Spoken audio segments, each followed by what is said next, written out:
தமிழ்த்தமிழனார் அவர்களின் தமிழர் தலைவர். ஈவேராவின் இளமைப் பருவம். ஈவேராவின் தந்தையாருக்கு சிற்றன்னை ஒருவர் இருந்தார். அவர் விதவை, பிள்ளை இல்லாதவர், அதிக செல்வமுடையவரும் அல்லர். ஆயினும் தனக்கொரு பிள்ளை வேண்டும் என்ற ஆவல் அந்த அம்மாளுக்கு இருந்தது. ஆதலால் ராமனை தனக்கு தத்துப் பிள்ளையாக கொடுத்து விடும்படி வேண்டினார். வெங்கட்ட நாயக்கர் இதற்கு இசைந்தார். ராமசாமியை தத்துப் பிள்ளையாக கொடுக்க எண்ணினார். ஆனால் சின்னத்தாய் அம்மையார் இதற்கு இசையவில்லை. என்றாலும் ராமசாமி குழந்தை பருவம் முதலே அந்த பாட்டியின் வீட்டிலேயே தாய்ப்பால் அருந்தாமல் ஆட்டுப்பால் குடித்துக் கொண்டு ஸ்வீகார பிள்ளையாக வளர்ந்து வந்தார். ஏனென்றால் ஈவேரா இளம்பருவத்திலேயே கட்டுப்பாடற்றவரானார். கண்டிப்பற்ற முறையில் வளர்க்கப்பட்டார். இவரை வளர்த்து வந்த அம்மையார் போதிய செல்வமற்றவராய் இருந்ததால் சிற்சில சமயங்களில் ஈவேராவுக்கு தேவையான நல்ல உணவு கூட கிடைப்பதில்லை. காலை உணவு பழஞ்சோறும் சுண்டற்குழம்பும் தான். தின்பண்டங்கள் கிடைப்பது அரிது. இளம் பிள்ளைகளுக்கு தின்பண்டங்களில் ஆவல் இருப்பது இயல்பல்லவா?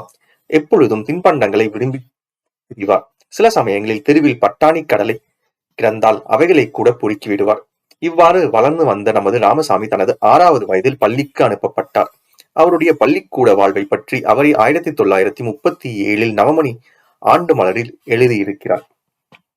எனது 6வது வயதில் நான் ஒரு திண்ணை பள்ளிக்கூடத்திற்கு அனுப்பப்பட்டேன். அப்பள்ளிக்கூடம் ஈரோடு டவுனுக்கு சற்று விலகிய தூரத்தில் இருந்தது. இப்பொழுது அது நடுவூராகிவிட்டது. அப்பள்ளிக்கூடத்தை சுற்றி வாணிக செட்டிமார்களின் வீடுகள் உண்டு. எண்ணெய் செக்கு சதா ஆடிக்கொண்டிருக்கும். மூங்கில் பாய், முறம், கூடை பின்னுகின்றவர்கள் தெரு ஓரங்களில் குடிசை கட்டி கொண்டு தங்கள் வேலைகளை செய்வார்கள். சில முஸ்லிம்கள் வீடும் குடிசை ரூபமாக அங்கே உண்டு. ஆகவே அப்பள்ளிக்கூடத்தை சூழ்ந்திருந்த மக்கள் வாணிய செட்டிமார், வேதக்காரர்கள், சாயுப்புகள் ஆகியவர்கள். அந்த காலத்தில் இவர்கள் வீட்டில் மற்ற ஜாதியார்கள் என்பவர்கள் எவ்வித உணவும் அருந்த மாட்டார்கள் அல்லவா? ஆகையால் என் வீட்டார்கள் நான் பள்ளிக்கு போகும்போது எனக்கு ஞாபகமாக சொல்லி அனுப்புவார்கள். என்னவென்றால், அங்குள்ளவர்கள் புழங்கக்கூடாத ஜாதிக்காரர்கள். அவர்கள் வீட்டில் தண்ணீர் குடித்து விடாதே, வேண்டுமானால் வாத்தியார் வீட்டில் வாங்கி குடி என்று சொல்லி அனுப்புவார்கள். அதுபோலவே 2 தடவை வாத்தியார் வீட்டில் தண்ணீர் கேட்டேன். வாத்தியார் ஓதுவார் ஜாதி, மாமிசம் சாப்பிடாத சைவர்கள். அவர்கள் வீட்டு சிறு பெண் எனக்கு தண்ணீர் கொண்டு வந்து கொடுக்கும் போது ஒரு வெண்கல டம்ளரை கீழே வைத்து அதில் தண்ணீர் ஊற்றி எடுத்து தூக்கி குடிக்க சொல்லும். நான் குடித்த பிறகு கவிழ்த்து வைக்க சொல்லும்.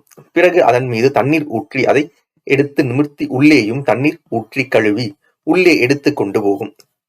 இதற்குள் எனக்கு தூக்கி குடிக்க தெரியாமல் குடிக்கும் போது பகுதி தண்ணீர் மூக்கிலும் உடல் மேலும் விழும். பகுதி தண்ணீர் தான் வாயில் விழும். மூக்கில் விழுந்த தண்ணீரால் புழை ஏறி போய் இருமல் வந்து வாய் தண்ணீர் கீழே விழும். இதையெல்லாம் பார்த்து அந்த பெண் அசிங்கப்படும். சில சமயம் கோபித்து வையும். அதனால் நான் தாகம் ஏற்பட்டாலும் வாத்தியார் வீட்டில் தண்ணீர் கேட்பதில்லை. வாணிய செட்டியார்களின் பிள்ளைகளும் வாத்தியார் வீட்டில் தாகத்திற்கு தண்ணீர் கேட்பதில்லை. எழுந்து நின்று பெருவிரலை வாத்தியாருக்கு காட்டியவுடன் போய்விட்டு சீக்கிரம் வா என்பார். பையன் ஓடோடி அவன் வீட்டிலே, அவனது வீடு சற்று தூரமாய் இருந்தால் சமீபத்தில் உள்ள ஒரு செட்டியார் வீட்டில் குடித்துவிட்டு வருவான். ஒரு நாள் நானும் அங்கு போய் தண்ணீர் சாப்பிடலாம் என்று கருதி ஒரு செட்டியார் பையன் எழுந்து பெருவிரலை நீட்டும் போது நானும் நீட்டினேன். இருவரையும் போகும்படி வாத்தியார் தலையாட்டினார். இருவரும் ஓடினோம். வாத்தியார், ராமா, நீ எங்கே ஓடுற என்றார். தண்ணிக்கு ஐயா என்றேன். தண்ணிக்கு அவங்கூட போறாயே என்றார். பிறகு நான் வாத்தியார் வீட்டுக்கு, அதாவது ஒரு கூரைச்சாலையில் ஒரு பாகம் நிறைச்சல் கட்டி தடுத்து அதில் வாத்தியார் குடியிருக்கிறார். போய் தண்ணீர் குடித்து தண்ணீரை மேலெல்லாம் சிந்திக்கொண்டு வேஷ்டியையும் நனைத்துக் கொண்டு வந்து உட்கார்ந்து கொண்டேன். அடுத்த நாள் தண்ணீர் தாகமெடுக்கும் போது ஒரு செட்டியார் பையனுடன் கூட போக தீர்மானம் பண்ணிக்கொண்டு அந்த பையனிடம் பேசி வைத்து அவன் தண்ணீர் குடிக்க பெருவிரலை காட்டும் முன்பே நான் ஒண்ணுக்கு போக கேட்பேன் போல் கேட்பவன் போல் எழுந்து நின்று ஆள்காட்டி விரலை நட்டத்தில் நீட்டி காட்டுவேன். வாத்தியார் தலையை அசைத்தார். நான் வாத்தியார் வீட்டுக்கு பின்புறம் போய் நின்று கொண்டேன். செட்டியார் வீட்டு பையன் தண்ணீர் குடிக்க அனுமதி கேட்டு கொண்டு வந்தான். அவன் வீடும் பின்புறமாய் போகக்கூடியதுதான். அவனும் நானுமா அந்த செட்டியார் வீட்டுக்கு பின்புறமாக போனோம். அந்த பையன் வீட்டிற்குள் ஓடி லோட்டாவில் தண்ணீர் கொண்டு வந்து கொடுத்தான். நான் சாதாரணமாக எங்கள் வீட்டில் குடிப்பது போல லோட்டா விளிம்பை உதட்டில் வைத்து குடித்தேன். அந்த செட்டியார் வீட்டம்மாள் என்னை பார்த்ததும், நீ நாயக்கர் வீட்டு தம்பியா என்றார். நான் ஆமாம் என்றேன். இங்கே தண்ணீர் குடிக்கிறாயே, உங்கள் வீட்டில் ஒன்னும் சொல்ல மாட்டார்களா என்றார். சொல்ல மாட்டாங்கோ என்று சொல்லிவிட்டு ஓடினேன். அந்த பையனும் என் கூட ஓடி வந்தான். அதற்குள் அந்த பையனை கூப்பிட்டு, டே பழனியப்பா, அந்த தொம்பை கழுவி உள்ளே வைத்து விட்டு போடா என்றார். அதே மாதிரியாக வந்த பையன் லோட்டாவை கழுவி வைத்துவிட்டு வீதி வழியாக முன்புறம் பள்ளிக்கூடத்துக்கு வந்தான். நான் போன வழியிலேயே பின்புறமாக பள்ளிக்கூடத்திற்கு வந்தேன். பின்பு இப்படியே இதே மாதிரி மற்றொரு சமயம் வேதக்காரர் வீட்டில் தண்ணீர் சாப்பிட்டேன். இது மெல்ல மெல்ல அவர்கள் வீட்டு பலகாரங்களும் பிறகு அவர்கள் வீட்டு விசேஷ காலங்களில் செய்யப்படும் காய்கறி சாமான்களும் கூட சாப்பிடும்படியாக செய்துவிட்டது. எங்கள் வீட்டுக்கு இந்த செய்தி எட்டியது. வீடோ நல்ல பணம் வருவாய் ஏற்பட்டு பணம் பெருகி அப்பொழுதுதான் பார்ப்பனர்களைப் போல் நடக்க ஆரம்பித்த காலம். எந்நேரம் பார்த்தாலும் ஆச்சாரம் அனுஷ்டானம் என்ற வார்த்தைகள்தான் உச்சரிக்கப்படும் என்றாலும் என் தகப்பனாருக்கு இதை பற்றி நான் கண்ட இடத்தில் சாப்பிடுவது பற்றி அதிகமாக கவலை கிடையாது. சீச்சி, இனி அப்படி செய்யாதே என்று சொல்லுவதோடு அவர் வேலை ஒழிந்துவிடும். என் தாயார் ஏதோ மூழ்கிவிட்டது போல கருதி மிக துயரப்படுவார். என்ன பண்ணியும் காரியம் மிஞ்சிவிட்டது. சாயுமார் பயல்கள் கொடுத்த பண்டங்களை கூட சாப்பிட்டு விட்டேன் என்பது என் வீட்டிற்கு தெரிந்துவிட்டது. இதற்குள் என் பள்ளி படிப்பு எனது 10வது வயதிற்குள்ளாகவே முடிந்துவிட்டது. ஏனென்றால் என் சிநேகம் தின்னாத புழங்கக்கூடாத ஜாதியாருடன் தான் அதிகம். அதனாலேயே நான் முரணனாகிவிட்டேன் என்பது அவர்கள் எண்ணம். காலில் விலங்கு இடப்பட்டேன்.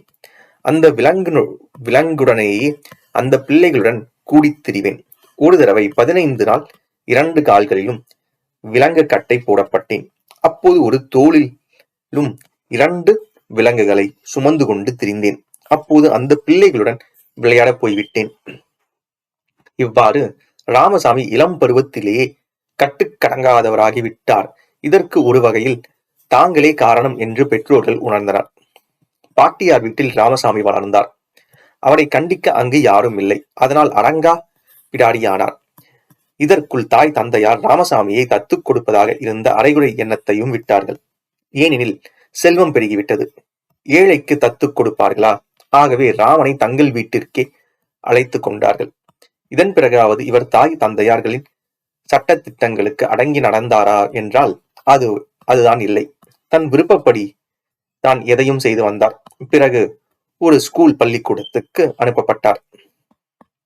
அந்த பள்ளிக்கூடத்தில் ராமசாமி ஒழுங்காக படித்தாரா என்றால் அதுவும் இல்லை. உபாத்தியாயருக்குத்தான் தொல்லை கொடுத்தார். ஒரு சமயம் உபாத்தியாரை கூட அடித்து விட்டார். குறும்புக்கார பிள்ளைகளுக்கெல்லாம் இவர்தான் தலைவர். குறும்பு செய்வதிலும் மன்னர். தன் வகுப்பு மாணவர்களை அடிக்கடி அடித்து விடுவார். இதற்காக இனி வகுப்பு பிள்ளைகளை அடிப்பதில்லை என்று 1000 தடவை இம்போசிஷன் எழுதும்படியாக உபாத்தியாயர் தண்டிப்பார். இந்த விதமாக ராமசாமி நூற்றுக்கணக்கான தடவைகளில் எழுதியிருக்கிறார். இவர் பள்ளிக்கு சென்று வந்ததில் இவர் படிப்பில் ஒரு சிறிதும் வளர்ச்சி இல்லை. ஆகவே பெற்றோர்கள் நிறுத்திவிட்டார்கள். இவர் பள்ளி படிப்பும் 10 வயதோடு நின்றுவிட்டது. இவர் பள்ளிக்கூடத்தில் படித்தது 5 ஆண்டுகள் தான். அந்த 5 ஆண்டுகளிலும் படித்த காலம் மிக மிக குறைவு. விளையாட்டு குறும்புத்தனமும் செய்த காலமே மிகுதி. இச்செய்தியை நான் பள்ளிக்கூடத்தில் படித்த காலம் 5 ஆண்டுகள் தான். இந்த 5 ஆண்டுகளிலும் படித்த நாட்களை விட குறும்புத்தனம் செய்த நாட்களும் உபாத்தியாருக்கு தொந்தரவு கொடுத்த நாட்களும் மிகுதி என்று ஈவேராவே பல தடவை எழுதியிருக்கிறார், பேசியும் இருக்கிறார். 21/7/1939 கோயம்புத்தூர் கவர்மெண்ட் காலேஜ் தமிழ் கழக மாணவர் சங்கத்தில் பேசும்போது, நான் பள்ளியில் படித்த காலம் மிக சொற்ப காலமேயாகும். திண்ணை பள்ளிக்கூடத்தில் 3 வருஷம், ஸ்கூல் பள்ளிக்கூடத்தில் என்னும் ஆங்கில முறை பள்ளிக்கூடத்தில் 2 வருஷம்தான் படித்தேன். எனக்கு படிப்பே வராது என்று என் பெற்றோர் முடிவு கட்டிவிட்டதாகவும், நான் மிகவும் துடுக்கான பிள்ளையாய் இருந்ததாகவும், ஆதலால் என்னை பள்ளியில் பகல் எல்லாம் படித்து வைத்திருந்து இரவில் வீட்டிற்கு அனுப்பினால் போதுமென்று கருதியதாகவும் சொன்னார்கள். நான் படித்த 4 வார்த்தை பிழையறக்கூட எழுத முடியாது என்பதுதான் என்று அவரே பேசியிருக்கிறார். ராமசாமியின் பள்ளி படிப்பை நிறுத்தியவுடன் அவரை சும்மா திரிய விடவில்லை அவர் தந்தையார். தன் முயற்சியாலேயே உழைத்து முன்னுக்கு வந்த முதலாளி அல்லவா. தனையனுக்கிருக்கும் அறிவின் திறமையை உணர்ந்தார். படிப்பை காட்டிலும் தொழில் அவன் அறிவு கூர்மையாக செல்லும் என்பதை உணர்ந்தார். தமது கடைக்கு அழைத்து கொண்டார். அந்த கடை தரகு கடை, கமிஷன் கடை ஆனதால் மிளகாய், மஞ்சள் முதலிய சரக்குகளை ஏலங்கூடுவதும், ரயிலுக்கு போகும் மூட்டைகளுக்கு விலாசம் போடுவதும் ஆகியவை இவருடைய தொழில். ஏலங்கூடுவதில் மிகவும் திறமையுடையவரானார். சுமார் 12 வயதில் செல்வவானின் செல்லப் பிள்ளையாக இருந்து கொண்டு இந்த காரியங்களை செய்ததால் இவர் ஏலங்கூறும் பண்டங்களை கூட்டத்தில் உள்ளவர்கள் அதிக விலைக்கு கேட்கும்படி செய்துவிட்டார். தன்னிடம் வியாபாரம் செய்ய வருபவர்கள் நழுவ விடமாட்டார். வாணிபம் செய்வதில் மிகவும் கெட்டிக்காரர் என்று பெயர் எடுத்து விட்டார். ஆனால் அச்சிறு வயதிலும் இவர் குறும்புத்தனத்தை விடவே இல்லை. ஒளிந்த நேரங்களில் விதண்டாவாதம் செய்து கொண்டே இருப்பார். அப்பொழுதே இவருக்கு கடவுள், தலைவிதி, புராணம் முதலியவைகளில் நம்பிக்கை இருந்ததில்லை. அவைகளை பற்றி குதர்க்கம் புரிவார். இவருடைய 12வது வயதில் நடந்த ஒரு நிகழ்ச்சியை பாருங்கள். தலைவிதி என்பது வெறும் புரட்டு. நமது நன்மை தீமைகளுக்கு நாமே காரணம். தலைவிதியின்படிதான் எல்லாம் நடக்கும் என்பது அறிவில்லாத்தனம் என்று 12 வயதிலேயே வாதம் புரிவார். ஈரோட்டு கடைத்தெருவில் ராமநாத ஐயர் என்ற கல்லிடை குடிச்சி பார்ப்பனர் ஒருவர் கடை வைத்திருந்தார். அவர் கடையை தாண்டித்தான் ஈவேரா தன் கடைக்கு செல்ல வேண்டும். ஒவ்வொரு நாளும் அந்த ராமநாத ஐயரை வம்புக்கு இழுக்காமல் போக மாட்டார். ஐயர் தலை விதியின்படிதான் எல்லாம் நடக்கும் என்று நம்பிக்கையுடையவர். எது வந்தாலும் அதற்கு தலைவிதிதான் காரணம் என்பார். நீர் சொல்லுவது உண்மைதானா? எல்லாவற்றையும் தலைவிதி என்று ஒத்துக்கொள்கிறீரா என்பார் ஈவேரா. ஒத்துக்கொள்கிறேன் என்பார் ஐயர். ஐயர் கடையின் முன் தட்டி கால் கொடுத்து தூக்கி வைக்கப்பட்டிருக்கும் ஈவேரா அத்தட்டியின் காலை கீழே தள்ளிவிட்டார். தட்டி ஐயரின் தலையில் மேல் விழுந்தது. ஐயர் கோபம் கொண்டு ஈவேராவை வைது கொண்டு துரத்தினார். தலைவிதி உன் தலையில் தட்டியை தள்ளிவிட்டது, என்னை ஏன் வைகிறாய் என்று சொல்லிக்கொண்டே ஓடிவிட்டார். ஈவேரா இளம் பருவம் முதலே இத்தகைய பகுத்தறிவாளராக விளங்கியதற்கு காரணம் அவருடைய வீட்டின் நிலைமையே ஆகும். தாம் கேட்கும் ஒவ்வொரு செய்தியை பற்றியும் விதண்டாவாதம் பண்ணும் குணம் அவரிடம் இயற்கையாகவே அமைந்திருந்தது. எதை பற்றியும் தாராளமாக வாதிப்பார். அதற்குரிய ஆற்றலும் அறிவும் அவரிடம் இருந்தன. தன் வீட்டாரின் மதாச்சாரங்களை எல்லாம் பொருளற்றவைகள் என்று அப்பொழுதே உணர்ந்து பரிகாரம் செய்து கொண்டே இருப்பார். இவ்வுணர்ச்சி தனக்குண்டான காரணத்தை அவரே கூறியுள்ளார். கடைசியாக எனது படிப்பு நிறுத்தப்பட்டு எங்கள் கடையிலேயே போடப்பட்டு விட்டேன். அதில் எனக்குள்ள வேலை மூட்டைகளுக்கு விலாசம் போடுவது, சரக்குகள் ஏலங்கூறுவது, ஒளிந்த நேரங்களில் என் சொந்த வேலையாகிய புராணங்களை பற்றி விவகாரம் செய்வது. இந்த வேலை எப்படி ஏற்பட்டதென்றால், எங்கள் வீட்டில் சந்நியாசிகளுக்கு, பாகவதர்களுக்கும், சாமியார்களுக்கும், சமய பிச்சைக்காரர்களுக்கும், பார்ப்பனர்களுக்கும், வித்வான்களுக்கும் ரொம்பவும் செல்வாக்கு இருந்தது. அவர்களை எனக்கு பிடிக்காததால் அவர்கள் சொல்லுவதை பரிகாஜம் செய்ய ஆரம்பித்து, அவர்கள் எது சொன்னாலும் மறுத்து சொல்ல ஆரம்பித்து, விதண்டாவாத கேள்விகள் கேட்க ஆரம்பித்து, மெல்ல மெல்ல இதுவே ஒளிந்த நேர வேலையாகவும் அதுவே இளைப்பாறுவதற்கு ஒரு துணை கருவியாகவும் எனக்கு உண்மையிலேயே உற்சாகமுள்ள வேலையாகவும் நேர்ந்து விட்டது.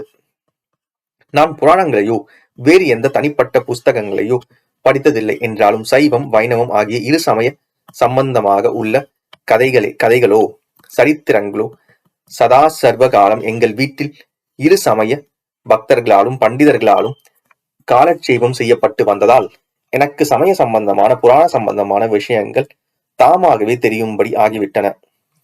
அவற்றில் இருந்தேதான் பல கேள்விகள் கேட்கவும், அவர்கள் பக்தர்கள், பண்டிதர்கள் கேள்விகளுக்கு பதில் தாறுமாறாகவும் ஆளுக்கு ஒரு விதமாகவும் சொல்லுவாமாய் இருந்ததே எனக்கு மேலும் அதிக உற்சாகத்தை விளைவித்து விட்டதோடு, எனக்கு ஒரு கெட்டிக்கார பேச்சுக்காரன் என்ற அக்கம் பக்கத்தில் உள்ளவர்கள் சொல்லுவுமான நிலைமை ஏற்பட்டது. என் தகப்பனாருக்கு நான் இப்படி விதண்டாவாதமாக கேள்வி கேட்பதில் கோபம் வந்தாலும் உள்ளுக்குள் தனது மகன் இப்படி புத்தியாய் பேசுகிறானே என்று மகிழ்ச்சி உண்டு. இந்த சம்பவங்கள் தான் எனக்கு மேலும் மேலும் ஜாதியிலும் மதத்திலும் கடவுள் சாஸ்திரங்கள் புராணங்கள் ஆகியவைகளிடத்திலும் நம்பிக்கை இல்லாமல் போகும்படி செய்திருக்கலாம் என்று நினைக்கிறேன். இக்கூற்று முற்றும் உண்மை. அன்றியும் ஈவேரா இளம்பருவத்திலேயே வாணிபத் துறையில் புகுத்த பட்டத்தினால் பொது அறிவில் வளர்ச்சி பெற்றார். சாதுரியமாய் பேசவும் வல்லமை பெற்றார். ஒவ்வொன்றை பற்றியும் நன்றாக சிந்தித்து முடிவு கட்டும் சிந்தனா சக்தியுடையவரானார். என்றாலும் ஈவே கிருஷ்ணசாமியே எல்லா வகையிலும் பெற்றோர்களின் அன்புக்குரிய பிள்ளை. இவர் மூத்த பிள்ளை. பிள்ளை இல்லையே என்ற வருந்தி வரங்கிடந்த காலத்தில் பிறந்தவர். அன்றியும் தாய் தந்தையரின் கட்டளைக்கு அடங்கி நடந்து வந்தார். தாய் தந்தையரை போலவே வைணவ மத பற்று எவரானார். வைதிக பழக்க வழக்கங்களில் முறை தவறாமல் மேற்கொண்டார். அடக்கம், பொறுமை, கட்டுப்பாடு முதலிய நற்குணங்களுடன் விளங்கினார். இதனால் தாய் தந்தைக்கேற்ற புதல்வர் என்று எல்லோராலும் புகழப்பட்டார். பள்ளிக்கூட நாட்களில் தவறாமல் பள்ளிக்கூடம் செல்வார். சனி, ஞாயிறு முதலிய விடுமுறை நாட்களில் கடைக்கு போவதும் உண்டு. கிருஷ்ணசாமி நாயக்கர் பள்ளிக்கூடத்தை விட்ட பின்னும் கல்வி பயிற்சியை விட்டுவிடவில்லை. நல்ல வடமொழி தேர்ச்சியும் பெற்றார். சாஸ்திரங்கள், புராணங்கள் ஆகியவற்றிலும் தமிழிலும் நல்ல புலமை பெற்றார். இவருக்கு தமிழில் நல்ல செய்யுள் அறிவுற்றும் திறமையுண்டு. மத சம்பந்தமாக பல செய்யுள் நூல்கள் இயற்றியுள்ளார். அவைகள் அச்சிடப்பட்டுள்ளன. போதுமான ஆங்கில அறிவும் இவருக்கு உண்டு. கிருஷ்ணசாமி நாயக்கரும் நமது தந்தையை போலவே சிறந்த பாகவதராக விளங்கினார். புலவர்களை போற்றி வந்தார். பாகவதர்களை பாதுகாத்து வந்தார். இதற்கிடையில் சித்த வைத்திய முறையிலும் சிறந்து தேர்ச்சி பெற்றார். இன்று தமிழ்நாட்டில் உள்ள சிறந்த சில வைத்தியர்களும் இவரும் ஒருவர். மருந்துகளை முறைப்படி செய்வதில் இவருக்கு அளவு கடந்த ஊக்கம். நோயுற்றோர் பிணிகளை பயன்கருதாது குணப்படுத்துவதில் கட்டுக்கடங்காத மகிழ்ச்சி. இத்தொழிலின் மூலம் ஊதியம் பெறாமல் எல்லோருக்கும் இலவசமாகவே சிகிச்சை செய்து வருவதால் இவருடைய மருத்துவ வல்லமையை தமிழ்நாட்டார் அவ்வளவாக அறிந்து கொள்ளவில்லை. இன்று ஈரோட்டில் நடைபெற்று வரும் வெங்கட்ட நாயக்கர் தர்ம வைத்தியசாலை இவராலேயே நடத்தப்பட்டு வருகின்றது. தானே நேரில் பிணியாளிகளை கவனித்து வைத்தியம் செய்து வருகிறார். சுமார் 10 ஆண்டுகளுக்கு முன் வரையில் ஈவே கிருஷ்ணசாமியார் பழுத்த வைதீக கோலம் பூண்டிருந்தார். ஆயினும் சில விஷயங்களை தவிர பல வகைகளில் தம்பியின் சமுதாய அரசியல் கொள்கையில் மாறுபடுவதில்லை. இப்பொழுது ஈவேராவின் கொள்கைகள் முழுவதும் உண்மை என்பதற்கு சாத்திரங்களில் இருந்தே ஆதரவு காட்ட கூடிய பெரிய சீர்திருத்தக்காரராக விளங்குகிறார். வைணவ மத தேர்ச்சியாளர்களில் இவர் குறிப்பிடத்தக்கவர். மதங்களும் மத நூல்களும் மனிதர்களிடம் அன்பு செலுத்த வேண்டும் என்றே கூறுகின்றன. இடைக்காலத்தில் முளைத்த தன்னல குருக்கள் மார்களே மதத்தை மாசுபடுத்திவிட்டார்கள். பொருளற்ற பல சடங்குகளை உண்டாக்கி பொருள் படிக்க வழி செய்து விட்டார்கள். மதங்களின் உண்மை கொள்கைகளை அறியாதவர்கள் குருமார்களின் சொற்கள் நம்பி மூட நம்பிக்கை உடையவர்களாய் ஆனார்கள் என்பது இவர் கொள்கை. இக்கொள்கையை மத நூல்களின் ஆதரவு கொண்டே நிலைநிறுத்தும் ஒரு பேர் அறிவாளராக விளங்குகிறார். இன்று ஈவேராவும் ஈவேக்கியும் தங்களுக்குள் கருத்து வேறுபாடற்றவர்களாக விளங்குகின்றனர். அரசியல் கொள்கைகளில் ஒன்றுபட்டிருக்கின்றனர். சமுதாய கொள்கைகளில் ஒன்றுபட்டுள்ளனர். மதக் கொள்கையிலும் ஒன்றுபட்டுள்ளனர். விரோதிகளால் பல தொல்லைகளுக்கு உள்ளானாலும் இருவரும் ஒத்த மனத்தினராய் அஞ்சாது பொதுப்பணி புரிந்து வருகின்றனர்.